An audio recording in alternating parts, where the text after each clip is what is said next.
He's not broken. I think, again, that's a portrayal that is one of these black and white portrayals. You know, you're either flying high and everything is great, or you are a broken failure. And, you know, to see him portrayed because he is responsible as some kind of idiot is profoundly damaging, not to Arsenal and actually not to Arsene, but damaging for the game.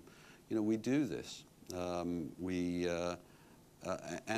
I think we need to think about that.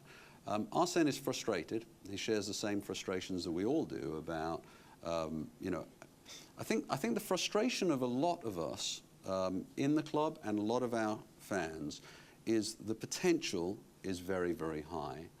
And we've found ways, almost self-inflicted ways, not to achieve that full potential. And that's what is deeply frustrating. If we were looking at a team over the last 5 years when we haven't managed to get over the line with a trophy, that didn't have the potential to do it, in a strange way, we might be more accepting.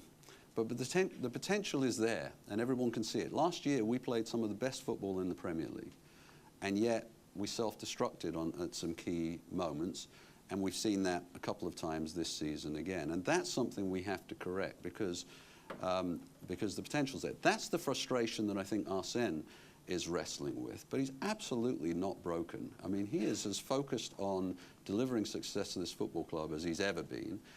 Believe it or not, he didn't suddenly become a bad manager or somebody who is out of touch with the game. It's absolute nonsense based on, you know, I believe on the need to create crisis and drama. Again, I think we're all complicit in that because it's part of what fuels the success of the game and the interest in the game. It's probably based, to be fair, on the fact that he set the bar so high. It's based upon a judgment against his own standards. Well, I think that's right. You know, most football clubs that we could very well have been in competition with. If you look at where this club was 10, 15 years ago, most football clubs would absolutely die to be in our position. And actually, you know, almost every club would. So, you know, we've set the bar very high. We welcome that expectation, so I don't want to push it away and say you shouldn't have that expectation. I actually agree with the expectation. I welcome it. I think it's a good thing for our club that we have high expectations. But I think when we veer into, oh, the club is a failure, I think we are losing perspective a little bit.